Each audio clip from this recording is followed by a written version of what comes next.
نبي محمد وحده صلوات الله وسلامه عليه قبل با وتمد دبتنا دنا الى هيد با ka wareysatay markay dhameysatay wuxuu ku yiri nin ma leedahay ha bayt saysku tiimbuuli arigiisa saata waxaanu taag waaye mooyane wuxuu u baahay uma meel yeela baylaad yani wax kasta in raali galiyaan isku daya wuxuu nabigu yiri ku dadaal isaga janniya naartaadii buu nabigu alayhi salaatu wasalaam wuxuu leeyahay ilaahay ku xidhnaantiisa badiya baryadiisa badiya cabsidiisa badiya wax kasta oo u baahantiin isaga albaabkiisa ka raadiya biyadihi almulk wa huwa ala kulli shay'in qadir ilaahay bal wuxuu isku sifeeyay waxana ana haysta wax walbana waan awooda alghaniy alkareem nawana adduunka horumarkiisa iyo aakhiro horumarkeedu labaduba wax barasho ku xidhay diintu saasoo sheegaysa dad rabta adduunka inaad horumarto iyo dad rabta aakhiro inaad horumarto labaduba waxay ku xidhan tahay maxay wax barasho ku xidhan tahay saawgeed baa ilaahay wuxuu tilmaamayaa nabi aadam markii loo soo diray adduunka kan wa'allama aadama al-asmaa'a kullaha waxba la soo baray isagoo aqoon leh buu yimid saas baa diintan islaamiga ah wixii ugu horreeyay soo dega iyadoo meesha ay ku soo degtay ahayd meel saxaara ah waan aqooni ka jirin oo thaqaafa ka jirin oo waxba ka jirin oo dad aqoon tixgeliya dadka ugu fog ah ayaa haddana qur-aanka wixii u soo hordegay wuxuu ahaa iqra bismi rabbika aladii khalaqa alinsaana min calaq iqra warabuka alakram aladii callama bilqalam علم الإنسان ما لم يعلم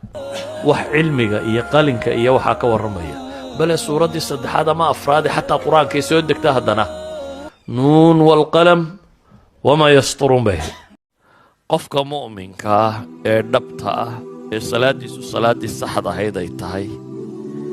سيدي الربي وتلمامي الرميسان وحكو هدلا يقرنيا سوتكر يقرنيا رقم كيسا وحا يسكبدلا أرمها كان inaanu mashaakilku warwar gelinin nicmaduna kibir gelinin ama keligii inuu noolaado inaanu u fakarin sida ogeed baa nabiga calayhi salaatu wasalaam baa agtiisa waxa lagu tilmaamay niman saxaababa waxay ka warrameen waxay dhaaheen ninka hebel habeenkiina wuu tukadaa maalintiina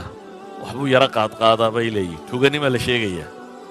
habeenkiina waa tukadaa maalintiina gacantiisu ma dhowrsanaa dabeetana nabigu wuxuu ku yidhi calayhi salaatu wasalaam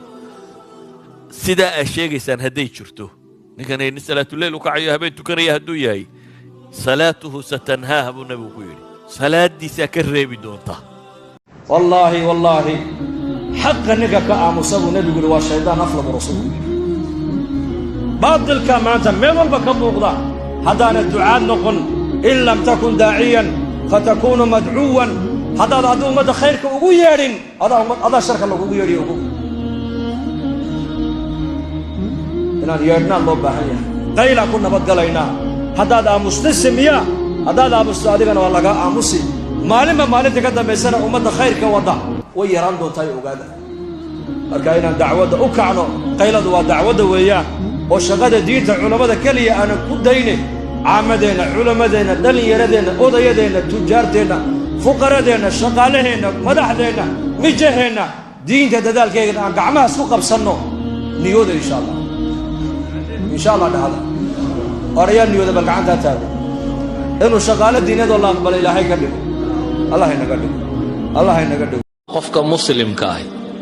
إنك استوي حنون كبيري سهنتي ووايه أما قفك جعلايو كغيريو ده أما كان لكن دربدي بوحو الرميستا إن ربي قدري دبتنا وحويكم النقطة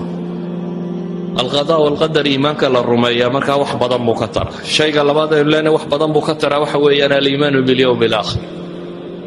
oo qofka muuminka ah wuxuu rumaysan yahay wax kasto dhib oo la timaada